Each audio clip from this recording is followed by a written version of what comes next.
Dawson Knox, Buffalo Bills tight end. You'll see him tonight. 4-year extension, worth $53.6 million. Now, that makes him one of the highest paid tight ends. Yeah. Now, I'm sure you're asking, what the hell are we doing talking about Dawson Knox? Well, the question this morning is, what does it mean for TJ Hockenson? And we've talked about this before, but boy, after David Njoku got paid, and now you're seeing Dawson Knox get paid, the question is, what is it going to cost to keep TJ Hockenson?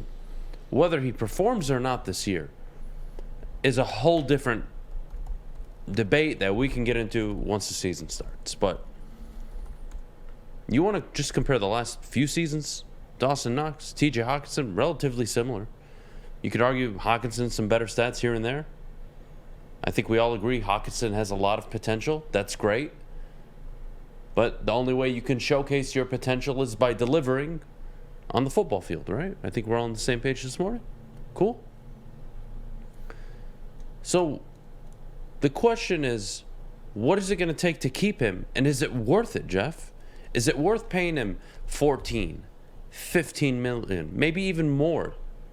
And what does he go for in the open market? You know, we're just assuming, oh, it'll be a contract extension, right? What does he go for in free agency? 16, 17 maybe? I would say about 14. He's talented. Can't deny the talent. No, you can't.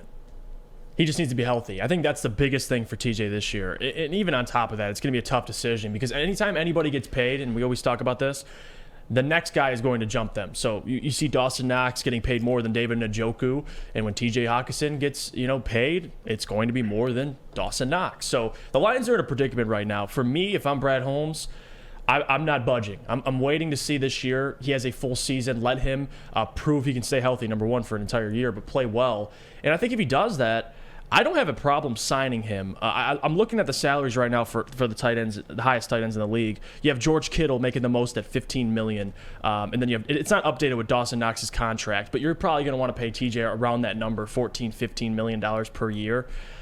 I mean, it's a tough question because I haven't seen TJ. The last time I seen TJ was almost 2 seasons ago. Like last season, he was hurt early. So this is a big year for him. He has to come out and prove it.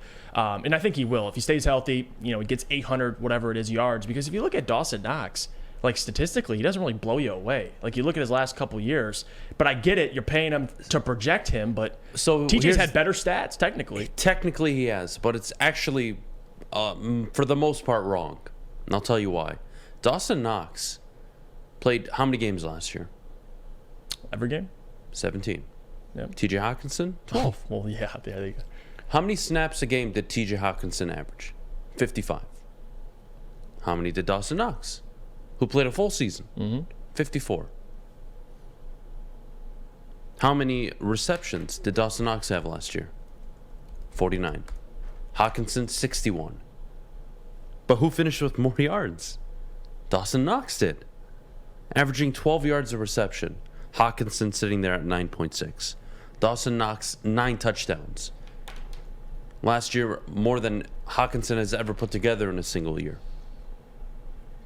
Dawson Knox is a good tight end with the Buffalo Bills. Does he have the talent that we all believe TJ Hockenson has? Maybe not. But he's productive. He's playing every game. And I can rely on him. You pay him. You pay him, and honestly, you got him at a pretty good price for the market. You really did. And I don't think the Bills are in a position. It's only $31 million guaranteed, anyways. I don't think they put themselves in a position where they're overpaying a tight end. They're not. Dawson Knox is a capable player. He's one of their better options outside of Stephon Diggs. I don't have an issue with it. But for the Lions, Dawson Knox, across the board last year, better than TJ Hockenson. Oh, yeah. I mean, and he was more healthy. He played, yeah. Hockenson plays this year, let's say a full 17 games. Well, then he probably would finish with 850 yards. Yeah, which would be a career based high. on last year's projections. Mm-hmm. Okay. Are you going to shell out 15, 16, 17 million annually? Are you going to give him a 4-year, $60 million deal? A 5-year, $75 million deal? What's the contract going to look like?